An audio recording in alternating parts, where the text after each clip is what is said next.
윤석열 탄핵 국회의원 연대 지난 13일에 출범했는데요. 이 연대의 대표이신 분입니다. 박수현 더불어민주당 의원 만나보겠습니다. 의원님 안녕하세요. 네, 안녕하세요. 박수현입니다. 일단 저희가 현장음 하나 준비했는데요. 들어보고 이야기 나눠보겠습니다.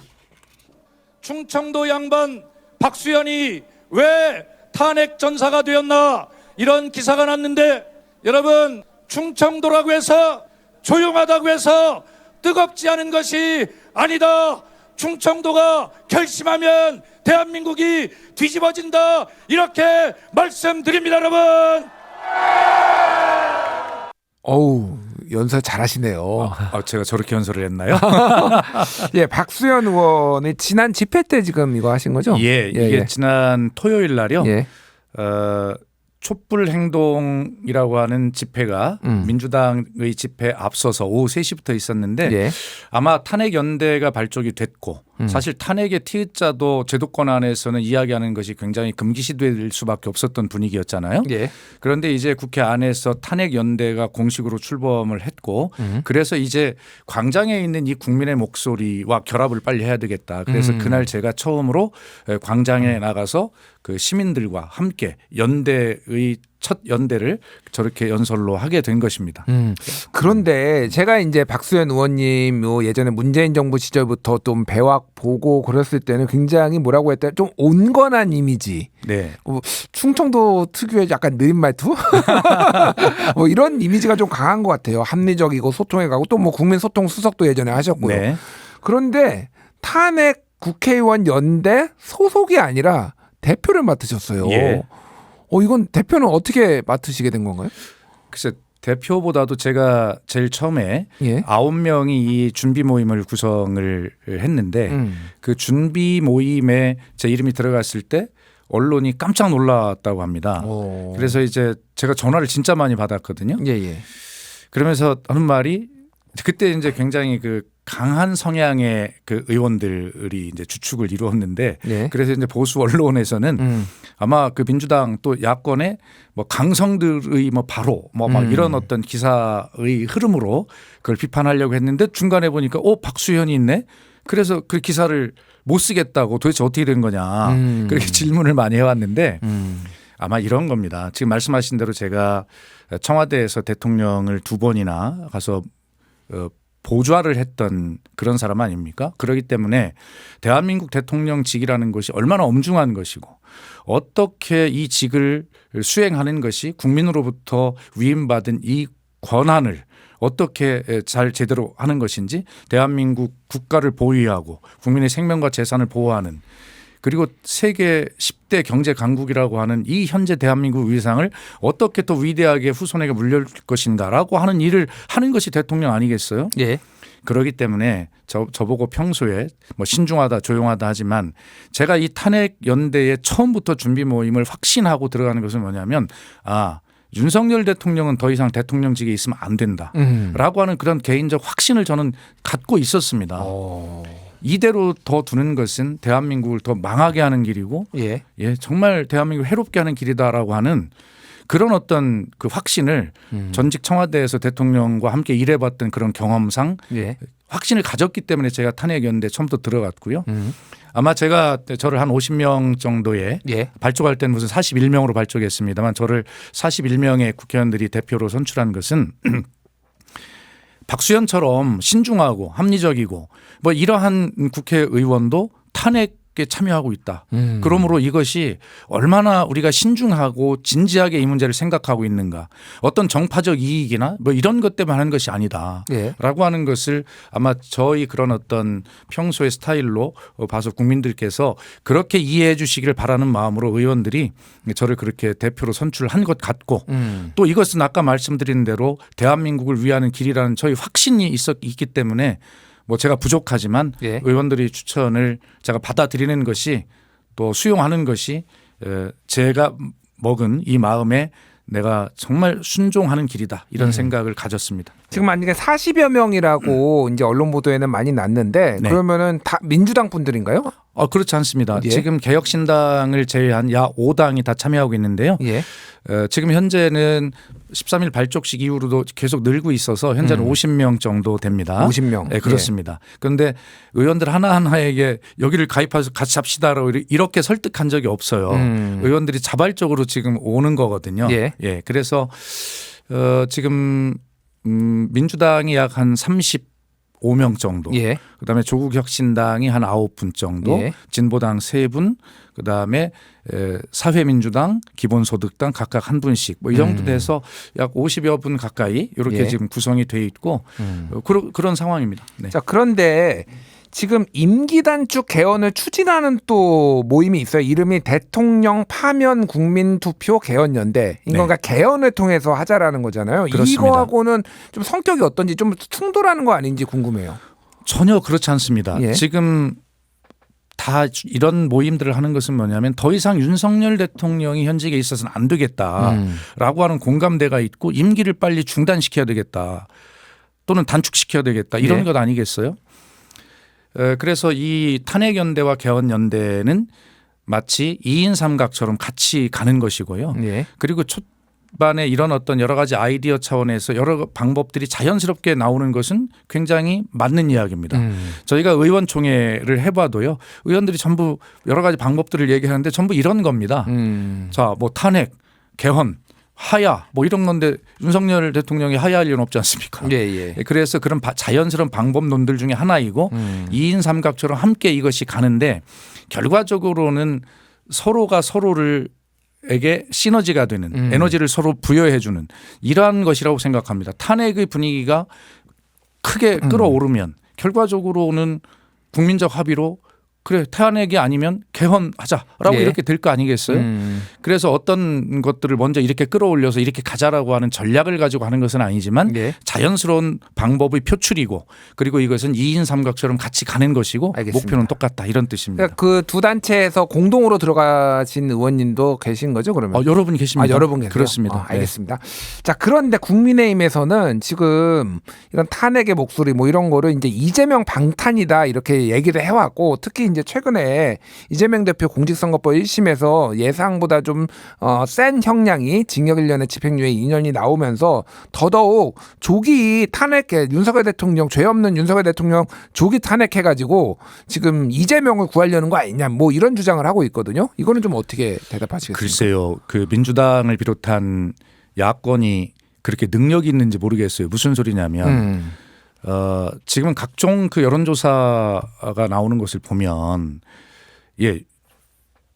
이재명 대표가 1심에서 저렇게 징역형을 선고를 받았음에도 불구하고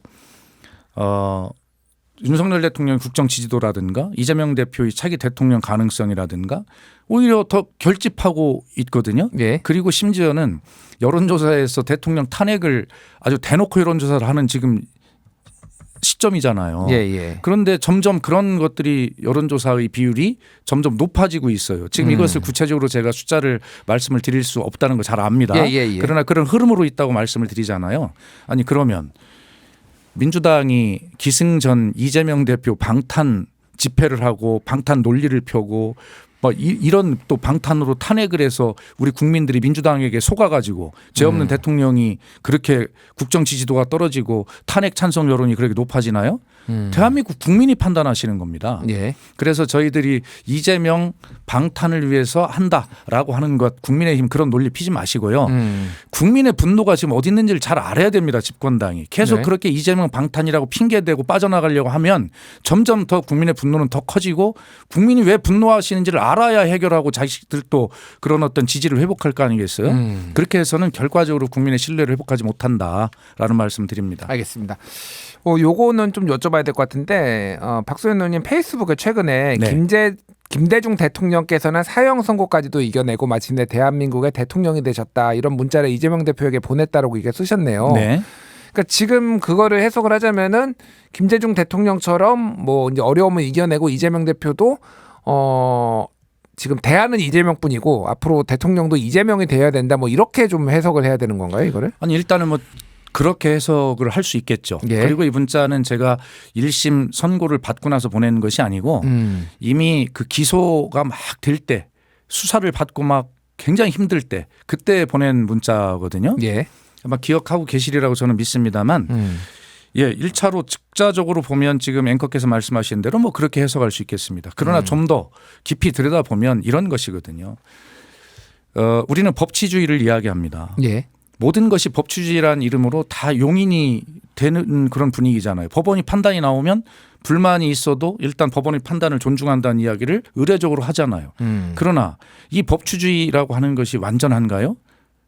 불완전하다고 하는 것이 학설입니다. 예. 그렇기 때문에 이 법치주의를 이야기할 때는 굉장히 민감하고 예민하게 다뤄야 될 문제예요.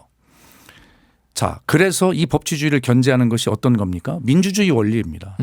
그래서 이 두 가지는 법치주의는 민주주의 한 부분이기도 하면서 민주주의에 의해서 견제받고 통제받아야 되는 것이 원리예요. 예. 그런데 지금의 그 검찰 수사권의 남용에 의한 정말 막무가내의 기소라든가 뭐 오늘 박정훈 대령에게도 검찰이 징역 3년을 구형했던데 이것이 국민들이 볼 때 상식적으로 볼 때도 법치주의에 맞는 일인가요?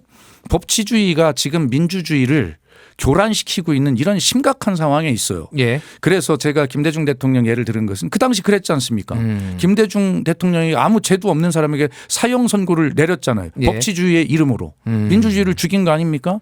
저는 똑같은 일이라고 생각해요. 그래서 이재명 대표에게 당신 개인이 대통령이 되는 것도 중요하지만 예. 그러나 이렇게 법치주의로 위장된 법치주의가 민주주의를 이렇게 훼손시키고 망가뜨리는 이것에 대한 민주주의를 지키는 책임을 당신이 느껴야 된다라고 하는 그런 이야기까지를 함께 한 것입니다. 알겠습니다. 자, 방금 말씀하셨으니까 이게 오늘 좀 방금 전에 나온 소식이라서 박정훈 대령 네. 이제 최상병 사건을 처음에 수사를 하다가 지금 그 항명죄로 이제 지금 수사를 받고 있는데 오늘 이제 최종 공판이 있었고 거기에서 검찰이 징역 3년을 구형을 했어요. 이거는 좀 어떻게 보셨습니까? 제가 기왕에 좀 아까 법치주의와 민주주의를 말씀드렸는데요. 예. 법치라고 하는 것은 국가가 가진 권력이잖아요. 그래서 국가가 이 폭력을 그건 뭐 무슨 권력이라고 합시다. 폭력이라고 하면 부정적인 것이 있어요. 그러나 원래는 국가가 폭력을 독점하고 있는 것. 이것이 법치주의라고 이야기를 하거든요. 예. 학자들은 그렇게 그렇게 얘기를 합니다. 예, 예. 그런데 지금 검찰이 가지고 있는 그 권력, 국가 권력이 박정훈 대령, 국민들이 다 알고 계시잖아요. 이 사건의 본질을. 그런데 그것에 징역 3년을 구형한다고요? 이게 국민이 납득할 일이라고 생각되십니까? 아마 이 윤석열 정권이 몰락의 길을 자초하고 있다. 네. 제가 물론 역사를 좀 전공한 사람입니다만 세계의 모든 역사에 보면 정말 어떻게 우연으로 막 세계 대전이 일어나고 뭐 이런 것 같지만 모든 원인들이 다 쌓여서 필연적으로 원인이 있어서 그런 역사적 현상이라고 하는 결과가 나온다고 저는 생각을 하거든요. 네. 윤석열 정권이 지금 이 몰락의 강을 징검다리를 스스로 하나씩 놓으면서 좀 몰락의 강으로 건너가고 있다. 박정훈 대령에 대한 이 가혹한 구형이야말로 국민 분노에 더 불을 붙여서 결과적으로는 그 윤석열 정권 몰락의 길을 자초하는 그런 자충수를 자꾸 두고 있다. 왜 국민의 눈에는 그런 것들이 보이는데 이 정권의 눈에는 그런 것이 안 보이고 검찰은 왜 이 권력의 시녀가 되어서 그렇게 나쁜 짓들을 하는지 결코 국민으로부터 용서받지 못할 것이다. 이렇게 생각합니다. 알겠습니다. 자, 또 이제 아까 전에 잠깐 말씀드렸는데 청와대 대변인, 네. 국민소통수석 네. 뭐 이런 거 이제 예전에 뭐 맡으셔서 굉장히 잘 하신 걸로 알고 있어요. 지금 민주당에서도 국민소통특보단장, 그러니까 제가 뭐 한마디로 표현하면 소통의 달인이다. 우리 박수현 의원님 뭐 이렇게 표현할 수 있을 것 같은데 네. 최근에 홍철호 대통령실 정무수석의 발언이 굉장히 논란이 되고 있는데 요거는 일단 현장 목소리 듣고 얘기 나누도록 하겠습니다. 네. 부산일보 기자인데요. 저는 그거는 그 기자가 대통령에 대한 무례라고 생각합니다. 대통령이 사과를 했는데 뭐 마치 어린아이에게 부모가 하듯이 뭘 잘못했는데 이런 태도, 저는 그 태도는 시정해야 된다고 생각합니다. 예, 지난 11월 7일이니까 정확하게 2주 전이네요. 그때 대통령 기자회견이 있었는데 그때 마지막 즈음에 가지고 부산일보 기자가 사과는 이제 요건에 갖춰야 된다. 정확하게 어떤 거에 대해서 사과를 해야 되는지 이렇게 이제 대통령은 어떤 입장이냐 요거를 물어본 그 이제 기자에 대해서 지금 홍철호 정무수석이 이제 물어본 거거든요. 그래서 무례하다. 이런 표현이 나왔습니다. 이거는 좀 어떻게 보셨습니까? 아 정말 큰일이네요. 아 큰일인가요 네. 이게? 이런 사람들이 그 자리에 있는다는 것이 큰일이라는 뜻입니다. 예, 저는 그렇게 생각합니다. 언론은 무엇이죠? 금방 이제 국민소통수석, 국민소통특보단장 말씀하셨는데 이게 이 소통이라고 하는 말은 저는 이렇게 생각해요. 우리가 이제 과거에는 이걸 홍보수석 뭐 홍보라고 이야기했잖아요. 홍보는 자기들이 하고 싶은 말을 언론을 통해서 일방적으로 전달하는 겁니다. 그래서 일방향 광고예요. 내가 하고 싶은 말을 광고하는 거죠. 그런 시절이 있었어요. 그걸 공보라고 하기도 하고 홍보라고 하기도 했습니다. 그런데 지금은 그런 시대가 아니잖아요.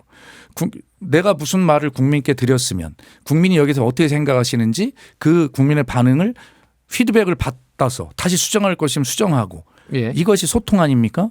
그래서 저는 홍보를 일방향 광고라고 한다면 그것은 과거의 개념이고요. 지금은 소통인데 소통은 양방향 대화라고 생각합니다. 무엇을 통해서? 언론을 통해서. 그렇기 때문에 언론의 목소리는 국민의 목소리라고 하지 않아요. 그래서 저는 언론을 국민이라고 생각해요.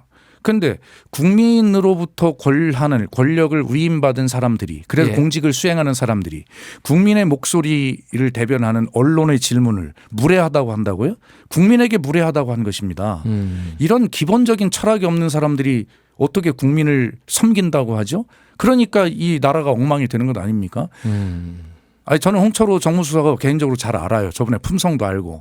그런데 그런 개인적인 어떤 품성이나 이런 걸 떠나서 저런 가치와 철학을 가진 것은 매우 잘못된 것이죠. 그러니까 지금 그 사람들이 하나하나의 어떤 결정과 행동과 이런 것이 국민 삶에 국가에 미치는 영향이 얼마나 막중한 자리에 있습니까? 그런 분들이 저런 생각을 가지고 있다는 것이 너무나 좀 실망스럽고 한심합니다. 알겠습니다. 일단 홍철호 정무수석은 정무수석으로서 적절하지 못한 발언을 한 점에 대해 부산일보 기자분과 언론 관계자 여러분께 사과드린다. 이렇게 말했다는 점 전달드리고요. 특검 얘기 좀 해볼게요. 이제 다음 주잖아요. 네. 재의결 이제 뭐 거부권을 아직 행사하지는 않았지만은 모든 국민들이 대통령이 제2요구권 거부권을 행사할 거라고 지금 예상을 하고 있고 그럼 다음 주 28일에 이제 표결이 들어가는데 이게 벌써 이제 세 번째 김건희 특검만 세 번째인 거고 굉장히 국민들도 좀 답답해하시는 측면이 있더라고. 얘기를 저도 이제 들어보면 이거 언제 끝나냐. 민주당도 좀 뭐 문제가 있는 거 아니야? 왜 이렇게 좀 이게 협상을 잘 못해? 뭐 이런 얘기도 하시는 분들도 있고. 좀 전망은 어떻게 보시고 이 표결 전망 그리고 어떻게 이거를 좀 특검을 이제 추진하고 계시니까 어떻게 좀 이끌어낼 수 있는지 좀 이런 전략들을 좀 뭐 말씀해 주시죠. 예, 우선 국민 여러분께 정말 답답하게 해드리고 돌파를 못하는 점에 대해서 송구스럽게 생각했다는 말씀 먼저 드리고요. 예, 민주당은 특검안을 냅니다. 그러면 국민의힘이 자기들도 그러면 이 문제에 대해서 민주당 안은 독소 조항이 많아. 안 돼. 그러면 이런 어떤 안을 자기들이 내야 될 것 아닙니까? 국회는 그런 대화와 타협을 하는 민주주의 장이라고 하잖아요. 그런데 민주당 안은 나쁜 안이야. 악마 같은 안이야. 독소 조항으로 가득해. 라고 비난하면서 그럼 국민의힘의 안은 뭔데? 라고 내질 않아요. 그러니까 민주당이 왜 설득을 못하냐가 아니라 대화의 테이블에 앉아야 설득을 할 거 아니겠습니까? 한동훈 대표 뭐라고 했어요? 지난 총선 때. 제3자 추천한 특검 하겠다. 최상병 특검에 대해서 그렇게 얘기를 했죠. 그런데 이 문제에 대해서 지금 어디 갔나 꽁거 먹은 소식 없는 거잖아요 지금. 예. 선거를 위해서 그렇게 이용한 것이에요. 자 그럼 민주당이 가만히 있었냐. 이번에 다시 안을 낸 건 뭡니까? 국민의힘이 독소조항이라고 하는 그 특검 임명권에 대해서 그래서 야당이 그렇게 추천하도록 돼 있는 민주당이 추천하도록 돼 있는 그런 안에 대해서 대법원장이 4명을 추천하고 그중에서 2명을 민주당과 제3당인 조국혁신당이 1명씩 추천하는 그 안을 먼저 냈었잖아요. 독소조항이라고 이야기할 수 있어요. 그러나 민주당도 잘못이 없는 게 국민의힘이 다른 안을 내지 않는데 그럼 어떻게 하란 말입니까? 협상이 불가능한 거죠. 그럼에도 불구하고 이번에 세 번째 낸 것은 그 부분을 한동훈 대표에게 협상력을 열어주기 위해서 예. 거기에 들어있는 조사의 범위 13가지를 2가지로 줄인 것 아니겠어요? 그리고 도이치모터스 주가 조작 사건하고 지금 명태균 게이트. 그렇습니다. 예. 예, 2가지로 줄인 겁니다. 그리고 이 저 특검 임명권도 완전히 그 다르게 한 것이죠. 그런데 가서 대법원장이 추천한 이 안을 민주당이 마음에 들지 않으면 비토권을 다시 추천해 주십시오라고 하게 돼 있다는 이걸 또 독소조항이라고 해서 또 거부하려고 하는 거죠. 예. 그러나 이것은 그것 때문에 거부하는 것이 아니라 결과적으로는 하고 싶지 않아서 거부하는 것이죠. 네. 예. 그러면서 민주당에게 이제 계속 덮어 씌우고 하는 것인데 어쨌든 저는 이렇게 생각합니다. 이번 세 번째 대통령이 거부권을 행사를 하게 되면 이것이야말로 아까 말씀드렸듯이 윤석열 정권 몰락의 징검다리를 하나 더 놓게 될 것이다. 적어도 과거의 역사를 보면요. 여야가 합의하지 않고 특검안을 통과된 게 14번의 특검 중에 4번이 있었어요. 예. 그중에 2번은 노무현 대통령과 이명박 대통령이 거부권을 행사하지 않았기 때문에 특검이 이루어진 게 있고요. 예. 그다음에 나머지 2건은 지금 말씀대로 대통령과 대통령 배우자 등이 관련됐을 가능성이 많은 이 특검은 대통령이 속한 정당, 여당이 추천권을 행사하지 않는 취지로 특검이 이루어진 것입니다. 예. 그렇기 때문에 윤석열 대통령이 지난 7일 기자회견에서 민주당이 이야기하는 특검은 반헌법적이고 정치 사법부를 흔드는 정치 공세다. 이렇게 이야기하는 것은 아니 본인이 박근혜 국정농단의 특검의 수사팀장을 한 사람 아닙니까? 그렇게 예. 해놓고 이것이 우현이라고요? 이 말을 누가 믿습니까? 어쨌든 민주당도 조금 국민께 답답하게 해드려서 죄송하다고 말씀드렸습니다만 상대가 전혀 대화에 응하지 않고 있던 것입니다. 예. 알겠습니다. 자, 시간이 다 돼서 오늘 여기까지 듣도록 하겠습니다. 지금까지 박수현 더불어민주당 의원과 함께 현안 얘기 나눠봤습니다. 의원님 감사합니다. 감사합니다.